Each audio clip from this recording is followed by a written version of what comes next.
What's going on, guys? Do another quick review here, or another quick video for you guys. This was going to be somewhat of an unboxing. Not quite. I mean, I already took this out of the shipping box, you know, whatever they delivered it in. But it'll be an unboxing from the factory box. So I haven't actually taken this out. So this is going to be on the wide open trigger.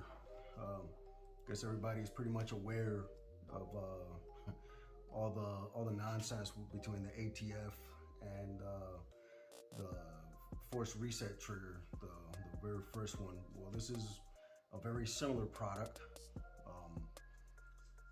but just not that one. So we'll see how it is. Oh, look at that. I actually didn't even see that. I thought it was just a black box.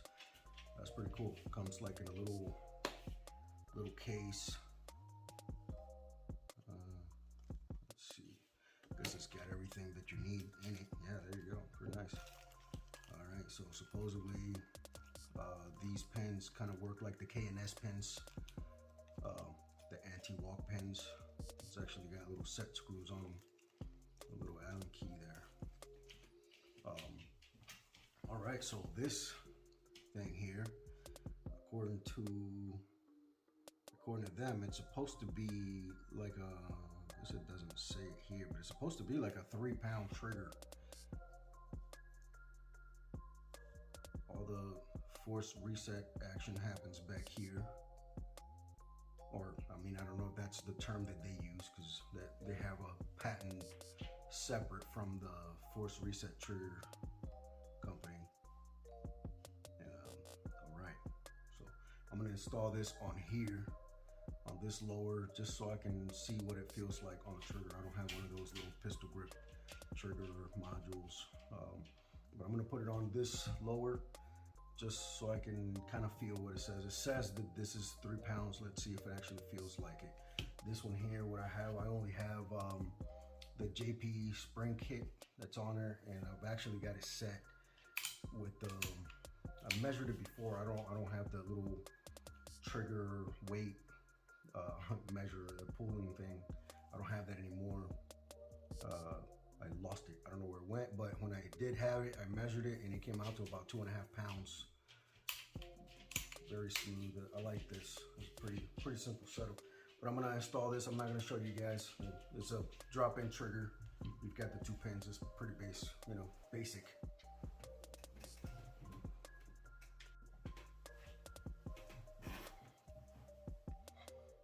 All right, guys, so real quick, like I mentioned a second ago, the installation on this thing is pretty straightforward. If you've ever installed a trigger or have it, it's a drop-in trigger. So you take the pins out, undo your pistol grip so you can take out the safety detent, remove the safety, drop in your trigger, do everything in reverse order. This thing has a lot of play on like everything else I own or have ever even seen from factory. This thing wiggles a lot. But what I can't show you is how the trigger pull is, because even on fire, without the upper receiver, this thing does not work. I have to physically hold this little piece back here where all the magic happens, or where all the magic is forced to happen, rather.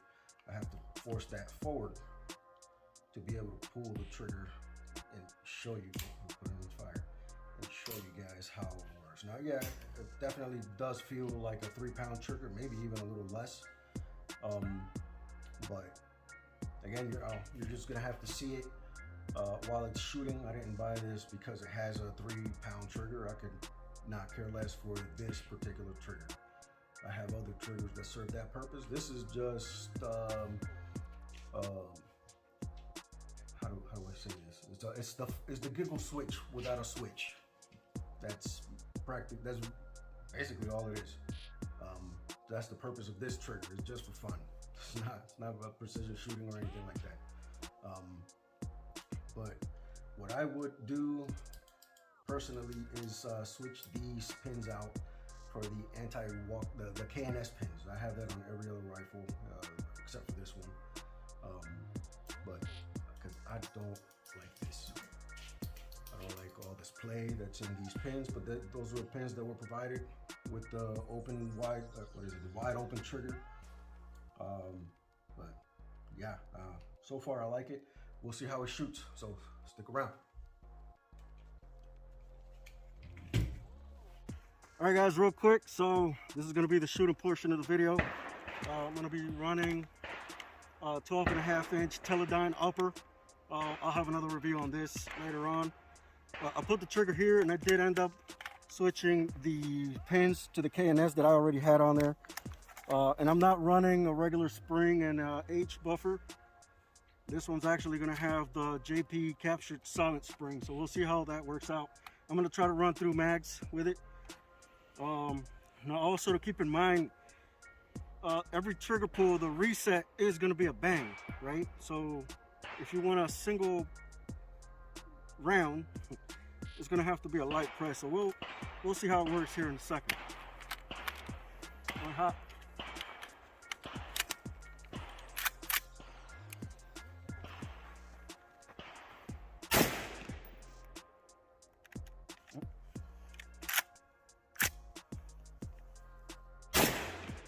No, this buffer doesn't work with it.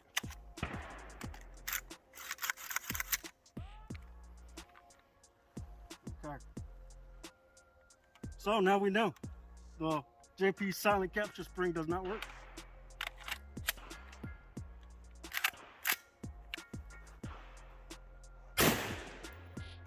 Yeah, it doesn't. All right. Well, there's that. All right, guys, I had to take a tack pause there for a second. We swapped out the JP spring for just a normal one out of an M4. Let's try it again. And I'm actually just going to hold it down. I'm not going to do a single shot with it.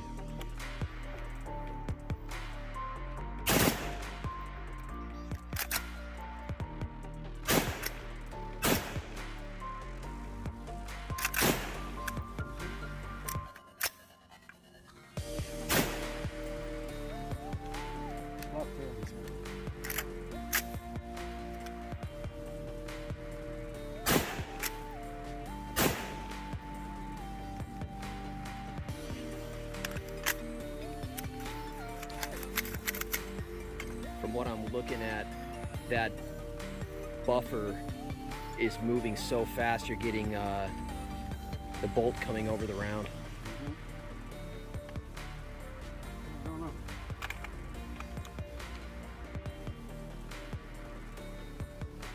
Maybe it only works on 16-inch guns.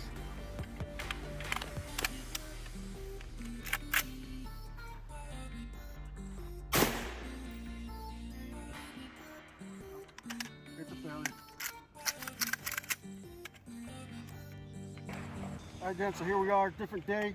I actually got lucky. It ended up getting sunnier here. So I ended up switching the buffer from I had the JP captured silent spring originally. Then I went to a regular buffer and spring. It was way too light. They both were. I spoke to the reps over at Big Daddy, and they told me this thing actually relied on mass for it to function. So I've got the heaviest buffer that I could find out of one of my 308 rifles. Let's give this thing a run. Let's see if it works now.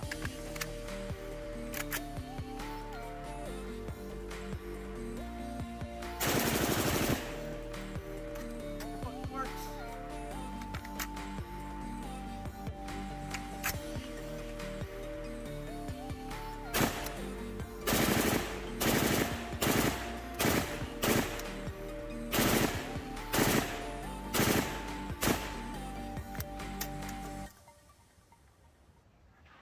I gotta hold myself, gents. I just spent the mortgage. All right, so quick note, you can't hold the trigger down heavily when you do it. I did notice this before. When I held it down and then let it go, it would actually cycle forward all the way. It's more of a lighter trigger press. It's a 3-pound trigger. Try to put maybe, I don't know, 4 pounds worth of pressure on the trigger. I'm gonna swap uppers real quick. Let's see how this works on my Viper upper. Go again. Different upper, also 5.56. This thing's one of my oldest uppers. Actually, Actually went to Iraq with me and back. See if this works.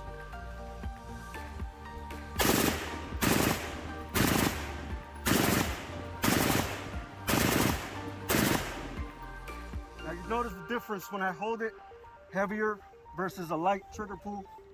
So here's heavier, here's lighter. I didn't have that many rounds left. Let's try it one more time. So a light trigger pull.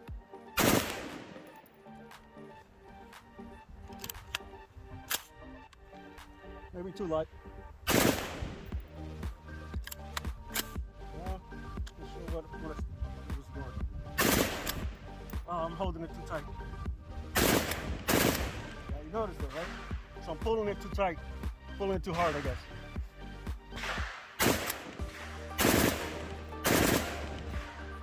Then if I hold it too hard,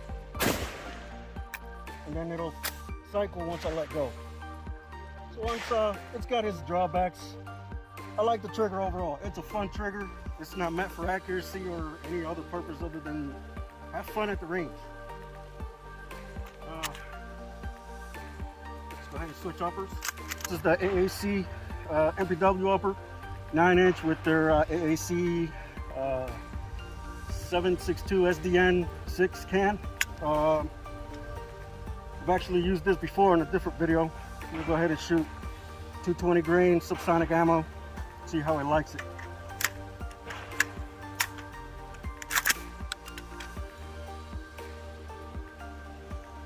Turn this on.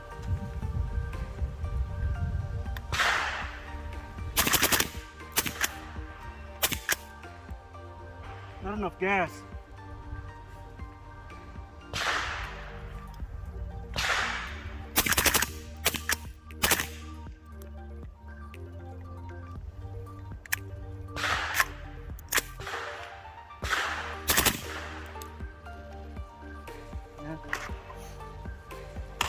Still quiet. It's give and take with 300 blackout, at least with something this short. Maybe on a 16-inch gun that's not suppressed, it'll work great.